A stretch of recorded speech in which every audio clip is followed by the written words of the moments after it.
This is 小锅米线, or Little Pot of Rice Noodles, and it's one of the most beloved dishes in the Yunnan province. This soup is fiery, soothing, complex, and in my opinion at least, absolutely belongs up there in the pantheon of the world's great rice noodle soups. And like a lot of beloved dishes the world over, it is one of those things where like every family or every shop will have their own take. Sometimes it's centered around a spicy pork topping called a maozi. Sometimes you see it fried up with some tomato, sometimes even stinky tofu. And at times, the soup doesn't even actually need to be all that spicy. The renowned Chinese writer Wang Zhengqi even wrote about this sort of mixian back during World War II, during his time in Kunming. During those days, vendors would dot the city and serve up a super diverse cast of rice noodles, all under this banner 小锅米线. But pretty much the sole constant was that they were all soup noodles whipped up in these single-serving pots. The dish, as we know it today though, was derived from a popular style then at the time, an even older Yunnan dish called cuanro mixian, or mixed meat noodles. The titular cuan referring in Yunnan dialect to the practice of adding a bit of minced meat to otherwise meatless dishes. Further, as the dish coagulated into its modern form, a few constants began to spring up.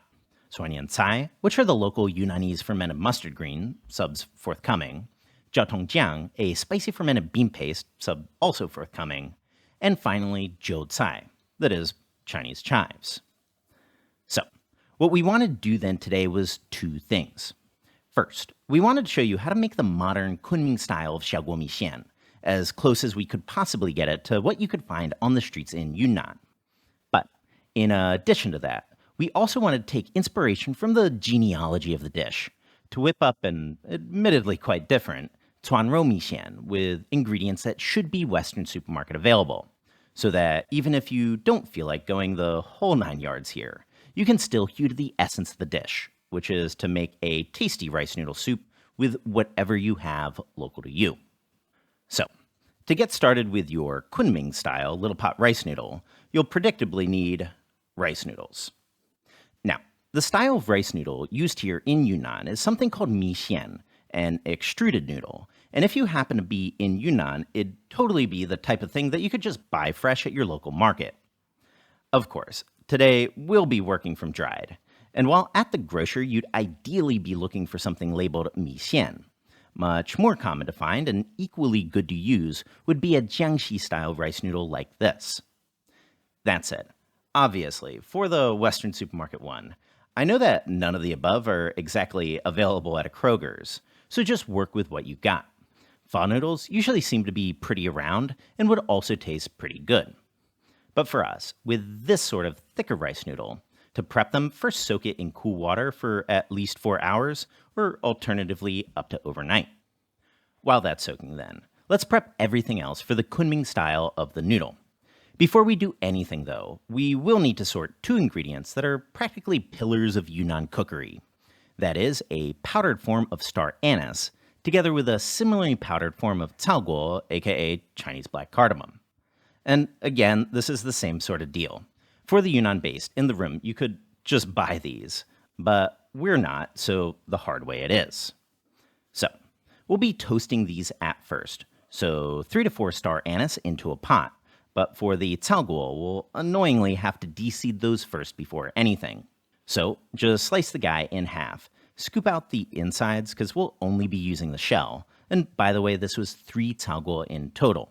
Then, over a medium-low flame, toast those spices for about 3 minutes, or until the caoguo begins to ever so slightly brown, then take them out.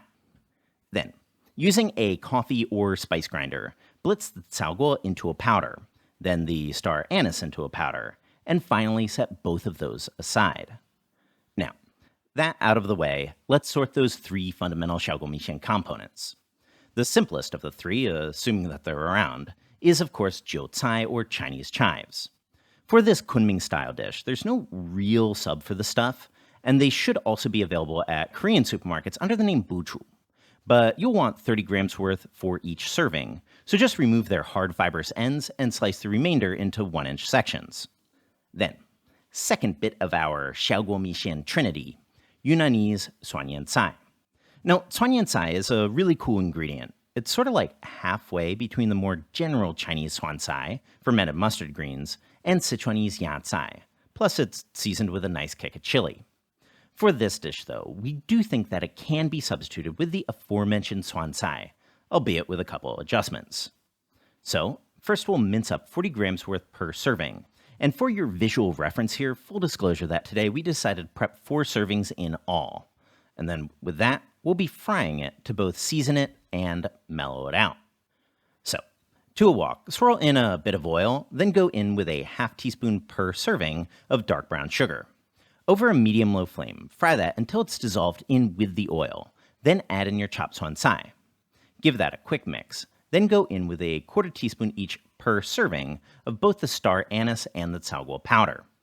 For the aforementioned chili bit of our seasoning, we decided to just handle it in with the soup, so just give that all a fry for about 3 minutes, and then take it out.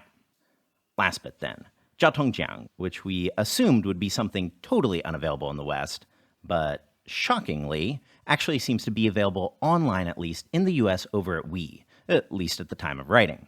The stuff is basically fermented bean sauce, albeit fermented with a good bit of chili pepper. And if that combination sounds familiar, there's probably a good reason. So, for this one, what we'll do is work from a base of 1 teaspoon per serving of Sichuan chili bean paste, but amping up that fermented beaniness using 2 teaspoons of mianchi, Cantonese ground bean sauce. Of course, jiaotong is a little more complex than all that. So after a quick pound, we'll move over to a wok, swirl in a bit of oil, then go in with a quarter teaspoon per serving of a red fragrant chili powder like Qingjiao, Kashmiri, or Gochugaru, a quarter teaspoon per serving of both that star anise powder and the caoguo powder, an 1/8 teaspoon per serving of Sichuan peppercorn powder, together with your pounded pastes. Then just fry that over a low flame for about 5 minutes, or until the oil stained good and red, then set that aside as well. And again, for all of these, what we'd recommend is scaling up to a good quantity of them, so that you'll be able to easily whip up a bit of Little Pot rice noodles without too much hassle in the weeks to come. But on that note, there is actually one last Yunnan-specific ingredient that we'll need to prep a sub for, a Yunnan-style soy sauce called tuodong sweet soy sauce. The stuff is basically soy sauce plus molasses. It's quite sweet, so much so that it's also a pretty killer topping for ice cream in our opinion. Easy enough to whip up a sub for. What we'll do is 1 part dark soy sauce to 2 parts light soy sauce to 3 parts molasses. Mix and then set that aside as well. And finally, at this point, we can swing back to our noodles. So, just take your soak noodles out, and before anything, we'll be parboiling those at first. So, bubbling water, 45 seconds till al dente, then take those out and shock with cool water to stop the cooking process. Quick aside, that these parboiled mixian can keep a day or 2 in the fridge though, so absolutely feel free to sort this step in advance if you want. Then, very last thing to prep, a bit of minced pork, because this is a Canro mixian after all.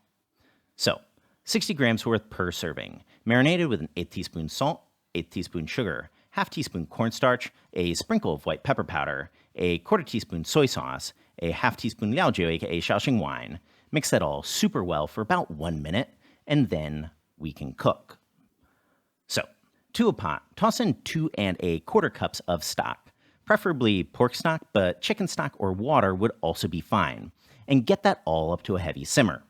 Drizzle in 1 teaspoon of lard, and then go in with the minced pork. To do so, we'll be taking it bit by bit and pressing it against the side of the bowl to make little kind of meat cake-like objects, and then dumping those in. Work through your pork, and once it's all in there, also toss in a tablespoon of that jiaotong chili sauce sub, a quarter cup of our suan cai sub, a half tablespoon of the sweet soy sauce sub, and get all that up to a rapid boil. Then, dip in those chopped Chinese chives together with a handful of vegetable, your choice, and here we opted for bean sprouts, followed by, of course, your previously parboiled noodles. Add in a bit of seasoning, which I'll just list on the top of the screen. Let that bubble together for about 30 seconds, then heat off and top with 2 tablespoons of laogama chili crisp. And then with that, your Kunming-style Little Pot rice noodle soup is good to devour. Now, For our Western Supermarket Club version, then, we decided to go with a similar kind of flavor profile. Our base will be some Japanese white miso, the same laogama chili crisp, together with a bit of sauerkraut for the pickled vegetable component. And again, to reiterate, while this isn't the same thing as what we just whipped up, it's also pretty delicious and it's a number of similar notes, we think. So, same deal, small pot, and this time go in with 2 cups of stock, pork preferably, and again, water's also fine. Either way, get it all up to a boil, and again, we'll start things off with a teaspoon of lard, followed this time by 1 tablespoon of Japanese miso paste. Make sure the paste is good and dissolved. Then go in with 40 grams of chopped sauerkraut, and add in your minced pork in the same way as before. Little cakes, bit by bit. Then toss in 2 teaspoons of soy sauce, here kikkoman in the spirit of Western supermarket clubbing, followed by a teaspoon of molasses. Then add in a bit of vegetable. Here we're using quartered bok choy, but again, dealer's choice, followed by the parboiled rice noodles. Add in the seasoning, again, top of the screen, bring to a boil, and toss in a bit of herbs. No jyotsai, I'm aware, so instead we opted for 20 grams each of chopped scallion and cilantro. Same 2 tablespoons of laogama chili crisp. And with that, your Western-style 小锅米线 is also done. So for cooking the meat, besides putting it into small pieces and cooking it, there's another way. It's forming the meat in a ladle into a meat cake and then cook it in a soup. We find it very interesting because it coincides with how some people do nam ngao in northern Thailand. We don't know if it's like an accident or it has any connection. But anyway, if you are curious on how to make that, we'll link our friend Michelle's recipe in the pinned note. So right, as always, check out the recipe in the description box. A big thank you for everyone that's supporting us on Patreon. And of course, subscribe for more Chinese cooking videos.